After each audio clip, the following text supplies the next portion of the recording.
All right, and we are live. What is up, everybody? Happy Monday from Aaron the Dog Guy, MMA. I just realized I didn't make a banner for this week, but it is week 9 of Dana White's Contender Series, the second to last week of the season. It's been a great season here. Very successful, coming off of 4 of 5 last week as well. So very happy with the continued results from the Contender Series. If you haven't been following the channel, the UFC turned out pretty well as well. Ended up cashing 10-fighter, actually 11-fighter, but Grant Dawson ended up with a draw. So a 10-fighter fight parlay for a nice, cool plus 21,000 odds there. So, yeah, it was a very good weekend on the channel overall. 7 of 7 on the LFA, 4 of 5 on the Contender Series. Missed, I think, 3 or 4 with Bellator with pretty limited tape. Also hit Fedor as an underdog, hit Fedor inside the distance and round 1 KO. So it was a very good weekend. Yeah, I agree, Miz. I don't often pat myself on the back, but it's all on the channel.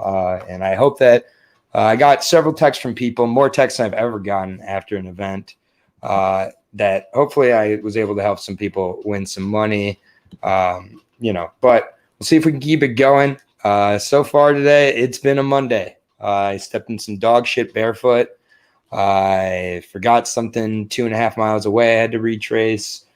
Definitely paying for the plus 2,100. Fantasy football issues all the way around. It all comes back. I called Miz. Not only did I call Randa Marcos, I called Jamie Pickett and Alex Caceres all on one ticket. That's not an easy ticket to put for $1, let alone I put it down for 50. So, yeah, it was just one of those events. Turned out very good. Just about every fight went close to how I expected it to go, except the Grant Dawson fight, and got out of there with the draw. Take that all day. Yeah, gonna be interesting Contender Series. We got 6 fights here. Sorry for the late start, but yeah, we got 6 fights here. Yeah, indeed, Miz. It's UFC 268 has been taken care of tenfold now.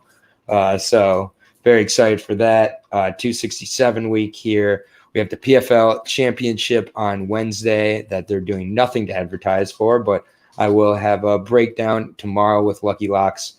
Unfortunately, Lucky Locks had to work today, so you're stuck with just me. But we'll go ahead and get into this. 6 fights, so it's going to be a little bit of a longer Contender Series. I was able to check out the weigh-ins, so that was a positive of being a little bit late here.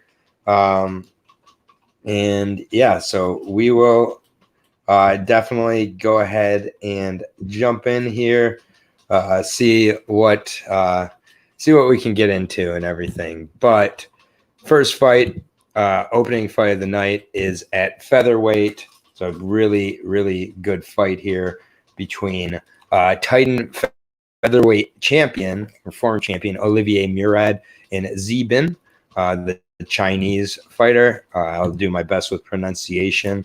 Several of these fighters do have a little less tape, so I got some comments last week during the Bellator asking if I watch tape or if I just go to Tapology, which I assume the person was being nice, but it's like not the most flattering question to get. I do indeed watch tape when there's tape available. If there isn't tape available, I cannot watch tape. So gotta go with what we got here. Zeben, I was able to find some info on the stalker here, 23 years old, 145, 5'10", 74.5-inch reach.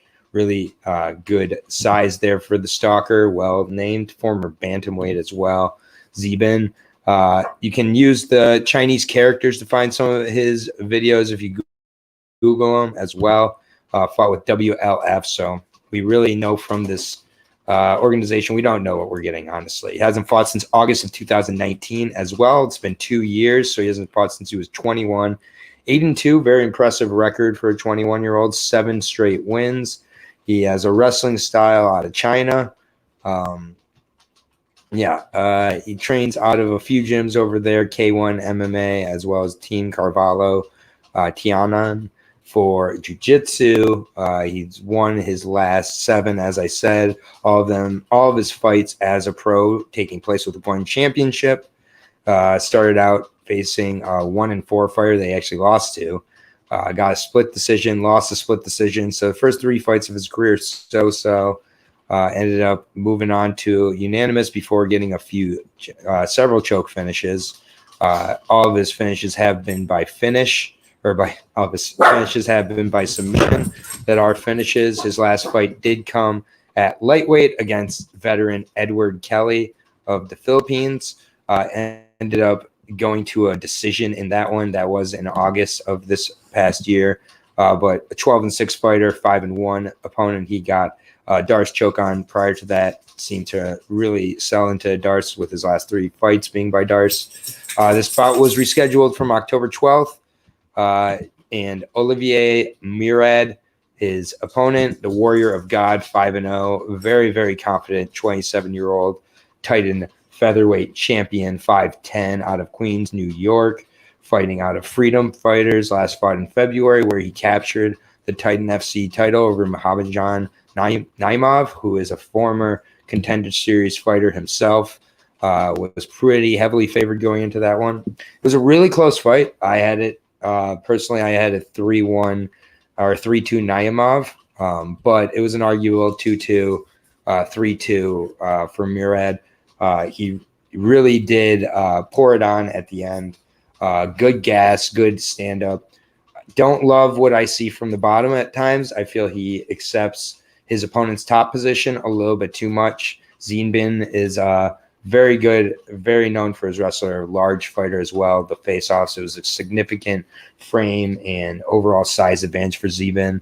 I love Olivier. His drive, his belief. His stand-up is really good. I think that the leg kicks could be a real key here against Zeben. So I am going to take the Titan featherweight champion, Olivier Murad.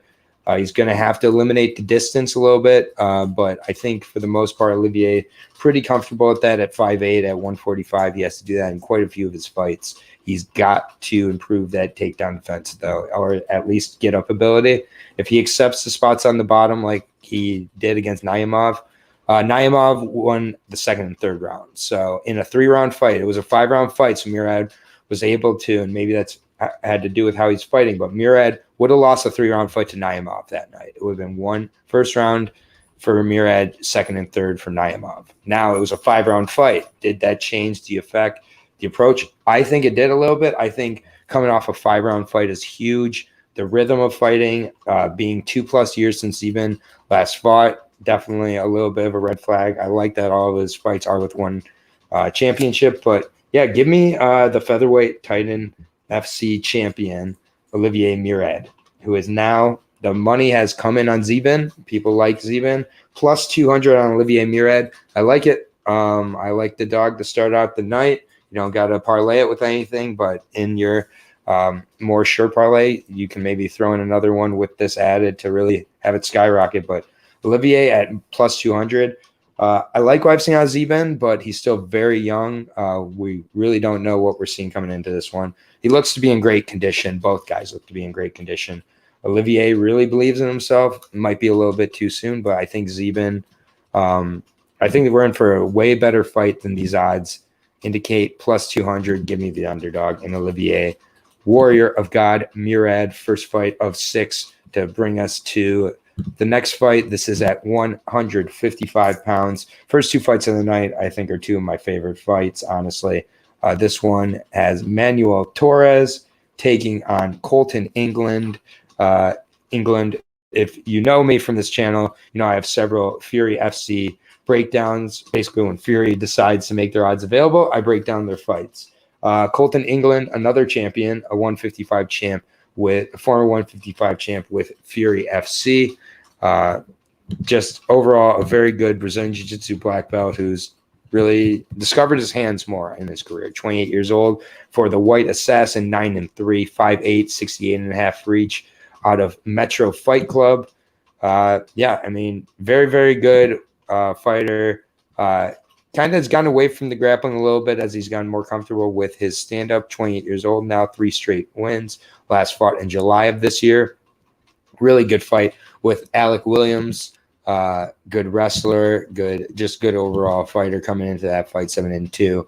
Ended up putting it on him for the first couple rounds before putting him away in the third round, catching him on his back foot. Good pressure throughout for England. Good takedown defense, good submissions. Kenneth Glenn before that to get a decision over him. Anybody familiar with Fury? Yes, he's 9-5, but Kenneth Glenn is an extremely tricky, highly intelligent fighter. Winning a decision over him only makes you better. Rusty Turley was a longer, lengthier guy. He did have a little bit of issues with the length there of Rusty before putting him away with the armbar. He was taken down a few times, but I don't think that Colton necessarily is uncomfortable from the back. He does look to really move. He's active. 2 armbar finishes in his career. Sweeps strong. He's also does have good takedown defenses. Improved with each of his fights with Fury. Knockout of a 2-1 against a 2-1 guy with Valor. Kind of a weird fight in between his LFA Fury career, but had a beautiful armbar finish of Ray Trujillo. But he's been knocked out before by Gage Duhan and Luis Enriquez. So definitely potential chin issues here. But Manuel Torres, not a lot of tape on El Loco for me. I found his last fight, which was a 25-second guillotine finish with UWC. That was very impressive. He was 10-11. A lot of first-round finishes on his career. Rear naked choke finish. He was finished with a heel hook inside of a minute as well. Does have a couple KOs, but mostly known for his grappling. Looks to be in very good shape. Much bigger guy. I think that the strength, technique, and level of competition rides with Colton here. I do like. Sorry about the dog. Don't know what she's barking at. But I do like Colton England, and I like Colton most likely gets it done by decision. I think that looks to use his stand-up a little bit more, confident that the Brazilian Jiu-Jitsu can get him out of trouble. And also his opponent has been subbed twice, so I don't put it out of the possibility that England ends up subbing. The dogs like the dog. I like the favorite here in Colton England, though. Apologize to Ellie, who's assigned to Bark, and nothing I can really do here. The odds have gotten closer. Colton England is a -125 favorite, -105 on Torres. The money has been coming in on Torres. I'm fine taking a pick 'em for Colton England here. So give me Colton England by decision. I think this is going to be a good fight, but most of Torres' fights end in the first round. He has been subbed in both of his losses, so I don't put that past England either. I just happen to think this one's going the distance. But I've been wrong before. I'll be wrong again. Next fight is taking place at the 125 female flyweight division. Yan Quiuhi taking on Kareen Silva, the Brazilian here. I'll be breaking down the 13-4 Kareen Silva first here. Apologize for the barking, but I got no co-host, so can't really put on pause to see what they need. But Kareen Killer Silva, I'll be breaking down first. This girl's a beast. 13-4. I mean, just a very, very strong-looking 5'5", 125-pound competitor here.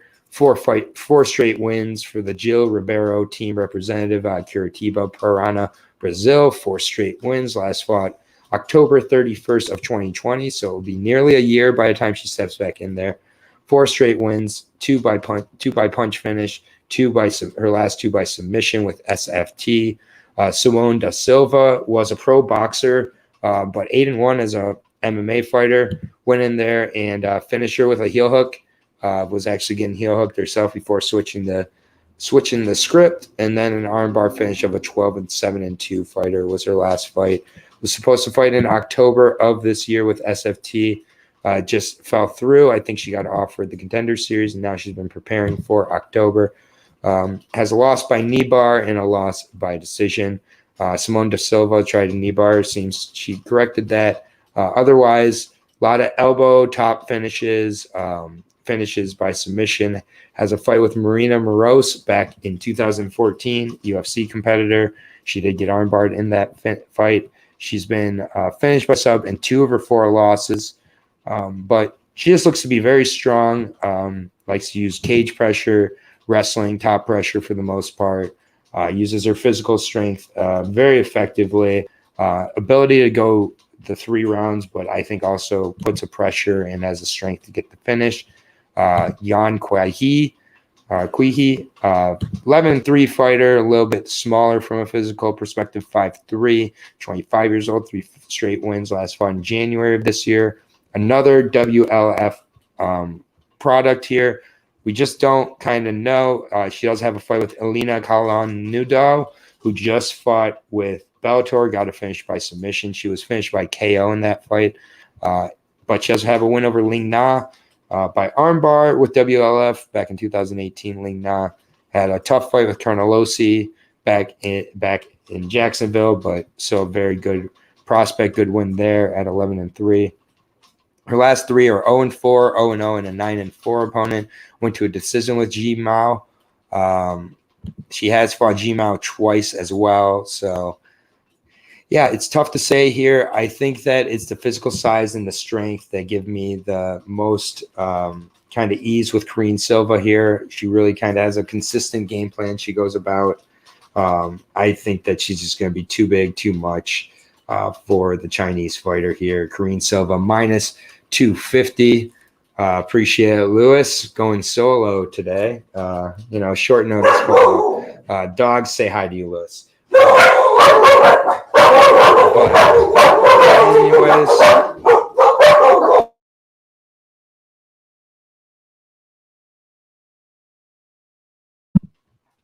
Anyways, nothing like a little muted yell as I'm in the middle of the show here. But, yeah, Kareen Silva, I like her, minus 250, plus 185 on Yan Kui.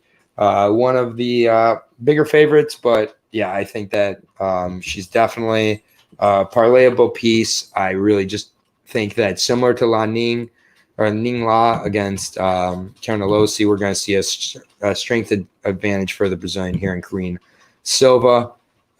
So, yeah. Gonna move on from the 125 fight. These dogs have never barked more, and it has to be because I'm completely solo. So apologize again for the barking, but what are you gonna do?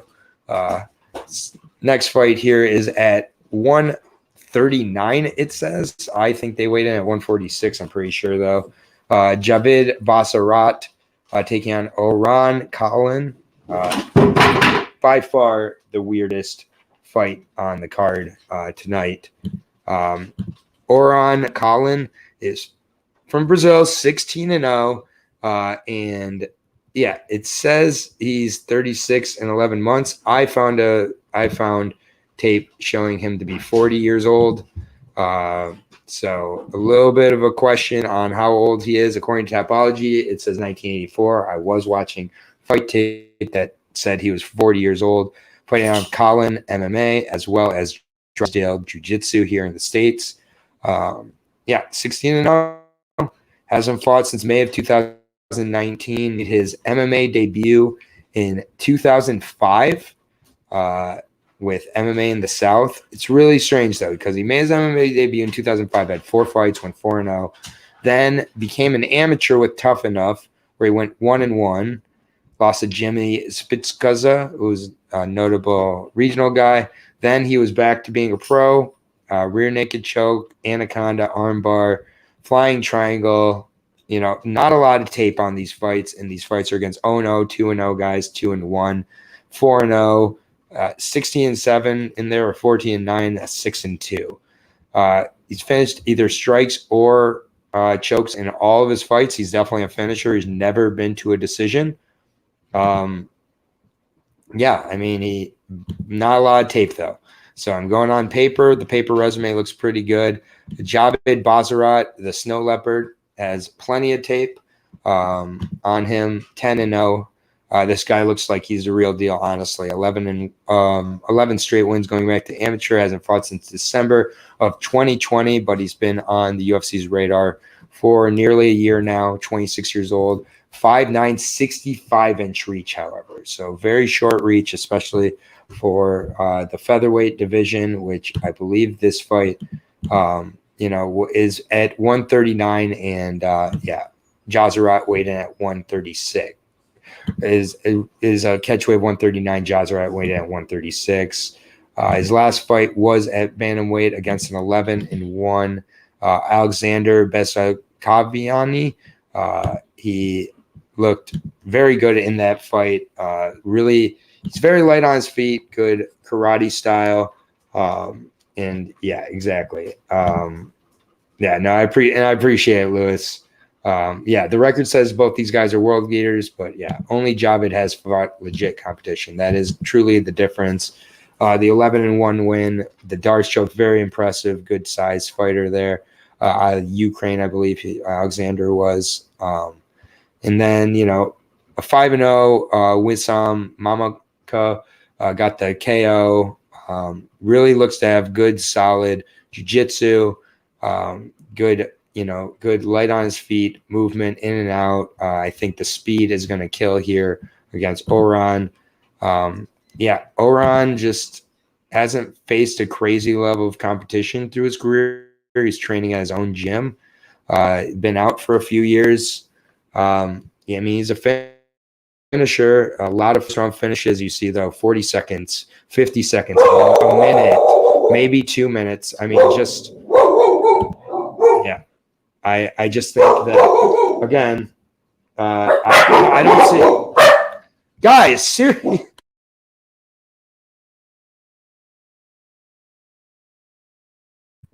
This is by far the most they've bucked. But, this is going to be a short breakdown today, guys. I just can't deal with it. Minus 175 on Javid, plus 135 on Auron. I love Javid here. I get he's stepping up in weight a little bit. He's going to have a size and strength disadvantage, but Auron having to cut for the catch weight, 40 years old. Auron called him a terrorist at the weigh-in today. I saw the discussion between the two. Israel versus Afghanistan should be a lot of jabbering from Auron, but I think Javid is going to tool him up here and finish him inside of 2 rounds would be my guess. Even moving up here, I think Javid's going to be a really fun fighter to watch. But going to move on here to the next fight. I do like the favorite there, though, in Javid. Next fight is at 135 pounds again. It is between, Christian Quinones and Xiao Long. I will be breaking down the Chinese fighter Xiao Long first. 23 years old, 5'8", 67-inch reach out of China, 16-6, fighting out of Jiaodu Martial Arts Club. Again, a few guys, this is their American debut. Once again, Xiao Long is one of those fighters. Definitely an X factor, I think, to pay attention to in this one. He's looked very, very good, though, in his last since early on in his career. He's won 12 straight, started out his career with a little bit of struggles, but 12 straight wins with WLF. Again, so third fighter at WLF. We don't know the level of these guys. Wasn't able to find a ton of tape, but he is getting finishes in the third and fourth round in many of these fights. While I do like seeing the quick finishes, I like to know a little bit that the level of competition is appropriate that the fighter is facing. So, I think that when you see, like with the Brazil or with the Israeli last fight, the amount of 40-second, 50-second, that can have to do with him, yes, but it also has a lot to do with the competition. So we don't know, making some assumptions here. Wasn't able to find a ton of tape. Has fought in Australia as well as China all of his career, so this will be his debut in the States. Had some good KO finishes, good rear naked choke as well for the most part.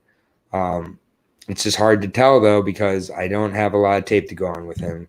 So this is one I'm not putting as much of a wager on, if any. Christian Quiones, 15-3 for the 25-year-old Mexican, fighting out of Dylan Quenetes, MMA, 3 straight wins, 15-3 overall. So two good records here. Fighting with UWC as well as Combate. So good level of competition. 10-0 win, 13-1 win, 20-7 win. I'm liking the level of competition here, our Christian. I've also gotten to see some of his fights. He's very exciting. High potency finisher, good striker. Also has been able to go to decision. Weigh-ins, Christian looked to be the much taller, stronger fighter also, which I wasn't exactly expecting. But I like Christian quite a bit in this fight with Xiao Long. It's a little bit of a blind bet, but yeah, I like Christian. I like the size and everything. I like the level of competition, as do the fucking odds. And minus 475 for Christian Quiones. That is just ridiculous. Plus 315 on Xiao Long. We just don't know how good he is. And Christian Quiones has fought just a fantastic level of competition, had really good results against him. But minus 475, that's going to keep it out of a ton of my parlays. I just don't feel that comfortable with anybody on this card. And the odds for the last two are pretty ridiculous here. I would take Christian, though, but it's going to be mostly a pass for me at minus 475. I'll probably pick him inside the distance, but that will probably still be minus money, which I'm not crazy about betting anybody minus money for a finish on the Contender Series. This is the biggest pressure these guys are ever going to be under in their career so far. I think a lot of guys, don't quite have the finishing ability they've been used to in other bouts. So moves us on to the main featured fight. This is at 185 here. I'm really excited for this one. Hanzi Silva, or Hanzi Silva, I apologize if I'm pronouncing that wrong, versus Omar Gadziev. Very good fight here. One of these guys is getting signed for sure. 12-0 against 7-1. Brazil versus Russia. 28 versus 26. Gadzi, I will be breaking down first. The Golden Team, 12-0. 28 years old, 6'1". 3 straight wins for him here. Really, he's got 12 straight. I don't know why it says 3 straight there. A lot of fights on the Russian regional scene against guys I'm not too familiar with. And frankly, I'm not too familiar with any of his fights. Fought in the Golden Team tournament at one point, choked out and finished a couple of opponents there.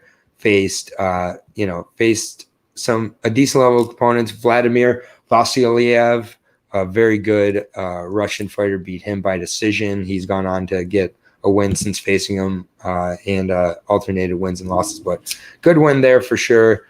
Looked, good in that fight, has good stand-up, better wrestling, better cage control. He only has 2 finishes by submission, but I kind of think that's where he's going to look to go in this fight with Hanzi Silva. Jones, the Brazilian, 7-1, 6'2", 79-inch reach. He looked massive for the division and in tremendous shape. Fighting on a top fight team. Seen quite a few fighters fight there. Last fought in March of this year, 3 straight wins. 7-1 for the Rio de Janeiro product. Beat 6-8 opponent João Paulo dos Santos. Finished him with knees. A lot of first-round finishes by strikes here, as a third-round KO as well. Faced a decent level of competition. Did get knocked out by Wesley Silva. He was only 1-0 at the time in 2018. He's only 2-4 now. So a little bit of a red flag there for that to be the loss, but chalk it up to just kind of getting hit in the right spot. Besides that, in his 1 amateur loss by decision, he's won the rest of his other 10 fights, mostly finishing with the punches as well. When I saw the weigh-ins, I was really, really impressed by the physical prowess of Hanzi Silva. He looks huge. I think that on the feet, this is a very close fight. I just don't see why Godse would not just resort to getting to the ground here.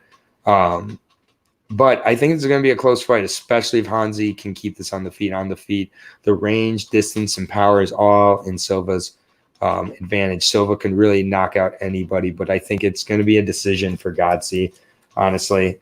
Maybe he goes for the submission if he really goes to wrestling, but the odds are crazy. I am completely steering clear of this fight. Godse is, minus, he's the biggest favorite of the night, minus 650. Especially after seeing the weigh-ins here, I'm thinking about maybe taking a gamble on Hanzi Silva, but official pick would be, it would be Godse, Omar Godziev. But with those odds, I would steer clear of it personally. So that does it for this Contender Series breakdown. A little bit quicker with the solo. I will be back tomorrow for the PFL Championships. Wednesday, I will be back with Bunny for the UFC 267 breakdown show. So still got 2 more shows the next 2 days, 7 o'clock for the breakdown show on Wednesday, 3 o'clock tomorrow, same time or a little bit earlier for the PFL Championships. Real quick picks.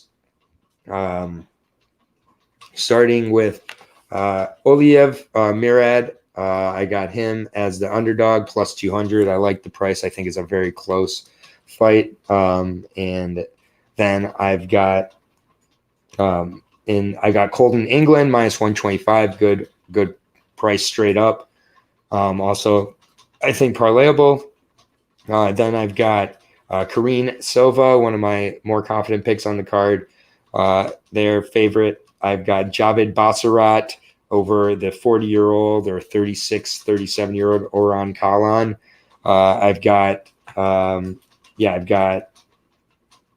Sorry, I'm so sorry, guys. I've got Bassarat. I've got Quinones over Long. And then in the main event, I've got Godse, Omar Giziev, but I might be betting Hanzi Silva at this price just because physical and stand-up wise, I think Silva has a real chance to knock him out. But that's going to do it for the breakdown. I'm apologizing right now for the dog noise. I apologize for getting a little bit lost in my notes today. Also, a few of the fights did have a little bit less tape, being China fighters. It was a little bit harder, but those are my picks for the Contender Series. For Aaron the dog, keep taking care of each other out there. Sorry, it's been one of those days, a little bit off, but appreciate all of you joining me. All 12 of you guys are savages. Shout out to Dapper, shout out to Miz, JK, Boston Comments, Lewis of Norton MMA, all of you guys. I love you guys. Without you guys, I wouldn't be doing these breakdowns. Hopefully I can help you guys continue to make some money here. Let's keep the train rolling. Have a great rest of your day. Peace out, everybody. And keep taking care of each other out there. Always take care of each other out there.